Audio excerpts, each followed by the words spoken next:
ಈ ಪ್ರಕರಣದ ಪ್ರಮುಖ ಆರೋಪಿಗಳೇ ಸಚಿವರು ಹಾಗೂ ಶಾಸಕರು.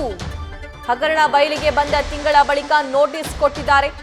ಮಂತ್ರಿಗಳ ಪಿಎಗಳು ಈ ಹಗರಣಕ್ಕೆ ಕುಮ್ಮಕ್ಕು ಕೊಟ್ಟಿದ್ದಾರೆ. ದಲಿತರಿಗೆ ಇಟ್ಟ ಹಣ ಈ ರೀತಿ ಲಪಟಾಯಿಸುವ ಕೆಲಸ ಆಗಿದೆ. ವಾಲ್ಮೀಕಿ ಹಗರಣದ ಬಗ್ಗೆ ಗೃಹ ಸಚಿವ ಆರಗ ಜ್ಞಾನೇಂದ್ರ ಕಿಡಿಕಾರಿದ್ದಾರೆ.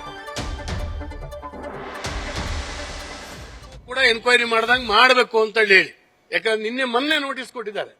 1.5 ತಿಂಗಳಿಂದ ನೋಟಿಸ್ ಕೊಡಲಿಲ್ಲ. ಯಾಕೆ? ಪ್ರಮುಖ ಆರೋಪಿಗಳ ಮಂತ್ರಿ ಮತ್ತು ಅಧ್ಯಕ್ಷ ಅವರ ಪಿಎಗಳ ಕಡೆಯಿಂದ ಅವರ ಮಂತ್ರಿಗಳ ಇದರಿಂದ ಸಂದೇಶ ಹೋಗಿತ್ತು ಅವರಿಗೆ ಇದನ್ನ ಮಾಡಲಿಕ್ಕೆ ಅಂತ ಹೇಳುವಂತದ್ದು ಎಲ್ಲದೂ ನಿಮ್ಮ ಮೀಡಿಯಾದಲ್ಲಿ ಬಹಿರಂಗ ಆಗಿದೆ.